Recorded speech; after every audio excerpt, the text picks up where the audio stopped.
рамките на проектот имаме задача да го најдеме, фотографираме ово ендемско ракче. Меѓутоа, како последица на глобалното затоплување во изминатите години, нашата држава се соочи со големи температури во летните периоди, па да речеме и во зимските, и како резултат на сето тоа, како може да видите дека скоро целата пештера, иако сме во зимскиот период, кога би требало да биде влажна, е сосема су. Ова пештерско ракче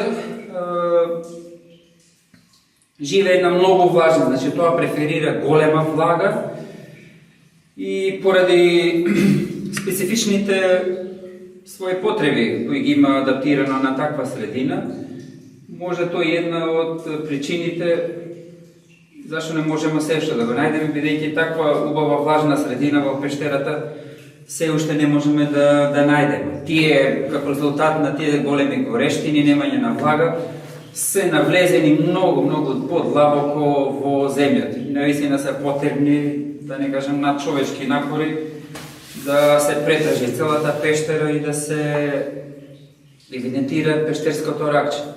Иначе, тие се релативно мали животни, со димензии, мажекот е од околу 4 до 6 мм, женката е од 5 до 8 мм, тотално се бели, значи го имате изгубено пигментот, и тие се типични представници на пештерната фауна. Како што знаеме, според еколошката подоба на пештерската фауна на трогласени троглофили и троглобионти, пештерското ракче, Алпионискус латинензис, припаѓа значи на третата на вистински троглобионти, потполно е слепо.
Александар Стојанов, биолог, и во проектот сум вклучен како стручен соработник за лилјаци.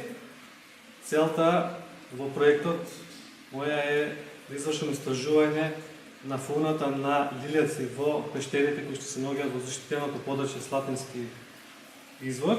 Значи да утврдам кои видови се присутни во пештерите, нивна бројност, евентуално како лилјаците ги користат пештерите во различни сезони во текот на годината. согласно резултатите кои што ќе ги добиеме од истражувањето, ќе дадеме соодветни препораки и насоки како да се постапи во иднина со пештерите, значи да се спроведат конкретни мерки за заштита на пештерите како едно од најзначајните живеалишта за лилјаците. Знаеме дека најголем дел од лилјаците се загрозени видови, значи ставени на многу директиви или на црвената листа на загрозени видови, така да со директна заштита на пештерите ќе имаме и заштита на лилјаците. Конкретно ќе утврдиме и дел од заканите кои што се значи за самите пештери и ќе дадеме препораки да се стават и заштитни капи на влезот од пештерите, за да може да биде контролирано и влегувањето на луѓето. А знаеме дека најголем дел од заканите за лилјаците доаѓаат од самите луѓе. Во текот на досегашните истражувања утврдивме присуство на неколку значајни видови на лилјаци во пештерите, за кои што е потребно да се преземат конкретни мерки за заштита. Инаку лилјаците како видови се многу значајни во екосистемот, бидејќи во пештерата тие се тие ги обезбедуваат единствените органски материи за да овозможат останок на останати видови на животни внатре во пештерата. Значи, доколку и нема лилјаците, нема да има доволно храна за останатите животни кои што живеат во пештерите.